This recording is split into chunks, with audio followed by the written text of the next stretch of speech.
नमस्कार किसान साथियों, पिछले 2-3 दिन पहले जो बरसात हुई है जिसमें ओलावृष्टि साथ में हवा बहुत तेज थी, जिस कारण जो गेहूं की मौजूदा फसल है उसमें जो गेहूं की जो स्टेज थी वो मिल्किंग स्टेज पर पहुंच चुकी थी, जिस कारण जो हवा के कारण जो गेहूं है वो नीचे बिछ चुकी है या नीचे गिर चुकी है। तो किसान साथियों, आज हम इस वीडियो में सारा आपको बताएंगे कि कैसे उसको भी आप ठीक कर सकते हो, उसमें भी आप अपने खेत में उपज जितनी निकलनी चाहिए उतनी निकलने वाली है। तो किसान साथियों, इस वीडियो को आप स्किप ना करके पूरा देखिए। हम आपको बारीकी से आज आपको सारी बात बताने वाले हैं कि आपको खेत में क्या डालना चाहिए और किसान साथियों किस तरह से आपके जो गेहूं के अंदर जो मिल्किंग स्टेज यानी कि जो दूध पड़ने की जो दाने के अंदर प्रक्रिया थी वो शुरू हो चुकी है। तो आप उसमें भी आप जो गेहूं के अंदर जो दूध है, जो दाने के अंदर जो दूध है, जो उसमें दाना बनने वाला है, वो सारी प्रक्रिया आज हमको आपको बताने वाले हैं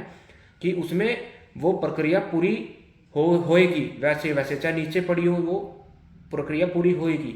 तो आपको इस वीडियो को पूरा देखना होगा। आज हम आपको बड़ी बारीकी से इसमें बताने वाले हैं।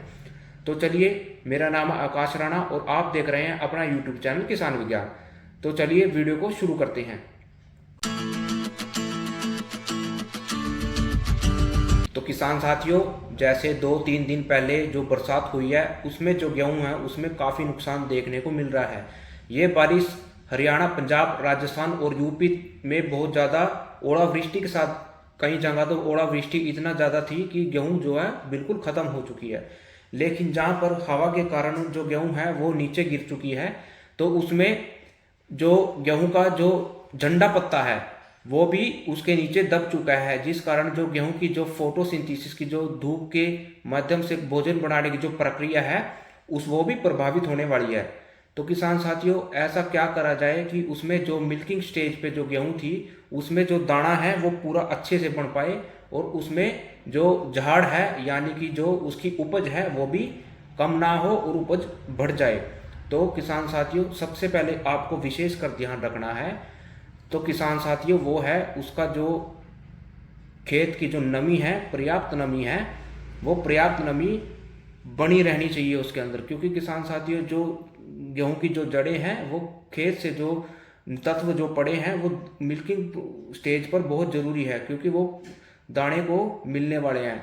और किसान साथियों, जो गेहूं की जो पौधे हैं वो नीचे गिर चुके हैं, वो खड़े होना थोड़ा मुश्किल हो सकता है। लेकिन जो किसान साथियों, जो गेहूं की बाड़ियाँ हैं वो मिल्किंग के दौरान थोड़ी ऊपर आ जाएंगी, ऊपर खड़ी हो जाएंगी, जिससे कि जो उसका लीफ पत्ता यानी कि जो झंडा पत्ता है वो थोड़ा सा ऊपर आएगा और जो फोटोसिंथेसिस की जो प्रक्रिया है वो पौधे में शुरू हो जाएगी, जिस कारण से जो दाना है उसको जो भोजन चाहिए, जो बनने के लिए उसको तत्वों की जरूरत है, वो उसको भोजन फोटोसिंथेसिस के थ्रू भी मिल जाएगा।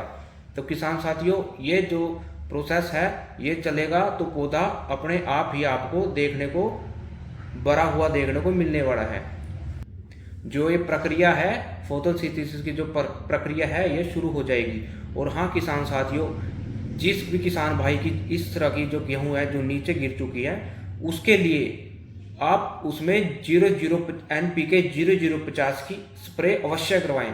क्योंकि किसान साथियों, जो 0050 है, एक तो जो उसकी फोटोसिंथेसिस की जो प्रक्रिया है, जो धूप से भोजन बनाने की जो पौधे की प्रक्रिया है उसको तेज करेगा, और साथ में जो जो जो दाने हैं, जो गेहूं के जो दाने हैं, जो बाड़ियाँ हैं, उसको जल्दी से बनाने में, जल्दी से उसका विकास करने में NPK 0050 बहुत ज़्यादा मदद करने वाला है। तो किसान साथियों, उसमें आप 0050 की स्प्रे अवश्य कराएं, तो आपको जो रिजल्ट है बहुत अच्छा देखने को आपको मिलने वाला है। तो किसान साथियों, ये आप अवश्य करें, उसमें NPK की स्प्रे आप अवश्य करवाएं। तो किसान साथियों, एक तो आपको NPK 0050 की स्प्रे करवानी है, और दूसरी उसमें आपको जो नमी है, पर्याप्त नमी है, उसमें खेत में आपको बरकरार रखनी अवश्य है। क्योंकि किसान साथियों, उसमें खेत में आपको सूखा नहीं लगना देना है, क्योंकि उसमें जो सूखा लग गया तो आपकी जो गेहूं है वो जल्दी से सूख जाएगी। तो आपको नमी पर्याप्त उसमें रखनी बहुत आवश्यक है।